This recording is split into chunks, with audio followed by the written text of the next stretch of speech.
Jeremiah chapter 10, verses 1 through 5. Hear ye the word which the Lord speaketh unto you, O house of Israel. Thus saith the Lord, learn not the way of the heathen, and be not dismayed at the signs of heaven. For the heathen are dismayed at them. For the customs of the people are vain. For one cutteth a tree out of the forest, the work of the hands of the workmen, with the axe. They deck it with silver and with gold. They fasten it with nails and hammers, that it move not. They are upright as the palm tree. But speak not, they must needs be bore, because they cannot go. Be not afraid of them, for they cannot do evil, neither also is it in them to do good. Now, this is a KJV, probably the same one you have, and that is Jeremiah chapter 10, verses 1 through 5. So, we're going to talk today about the Christmas tree. Where does it come from? Why do you have it in your home today?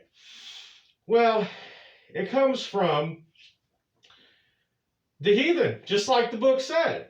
So it comes from Egypt. They would use tree branches in the worship of their god Ra.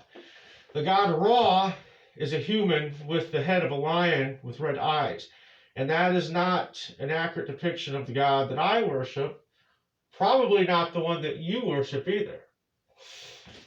So that's where it started. Ra, I believe, through all my research, that Ra is actually Lucifer.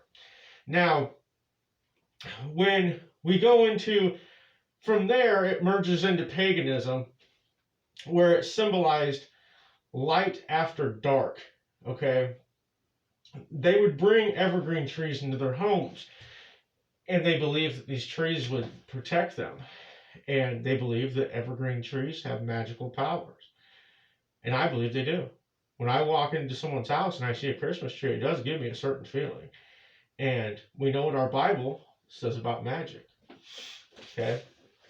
And, you know, when you look at a Christmas tree and you look at how strange it is and how it's never, ever in the Bible, Christmas isn't in the Bible either.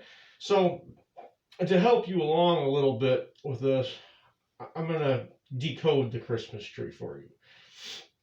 So basically, you decorate it, you bring it into your home, and you spend all this time working on it, and you put presents underneath it. And when you put the present underneath the tree, you're actually bowing down to what's on top of the tree. And what's on top of the tree? It's a star.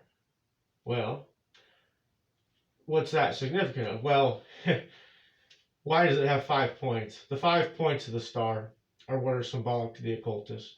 They mean earth, water, air, wind, and fire. Now, the star is a pentagram. And if you're using an angel, then that is symbolic of the fallen angel. So you're like, no, I'm just putting a present underneath the tree. You're crazy, okay? No, you've been fooled, okay? Let's go into some more things about this tree. So the red balls are symbolic of the fruit of the tree of knowledge, okay? The rope, sometimes made out of popcorn, that you put on the tree is symbolic of the snake in the garden. And the mirrored balls, mirrors are used in almost every kind of witchcraft as portals to the other side. So you're really allowing a huge gateway for Lucifer and his army when you put this in your house. Now Satan has legal grounds in your house, okay?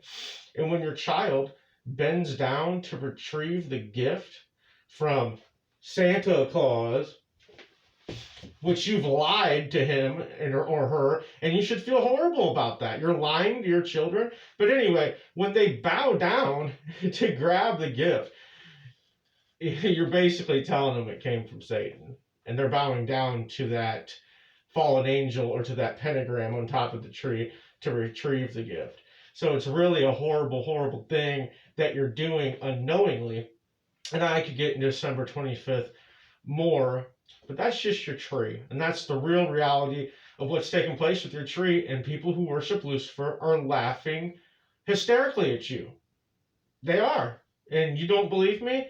But I've heard them do it, and they think it's just the most funniest thing in the world that they've tricked all these Christians into bringing this tree to their house. So, just thought I'd come on here and give you guys a little bit of info on what it is you're actually doing that you don't think you're doing. So I hope that it's been helpful for you in some way. Blessings.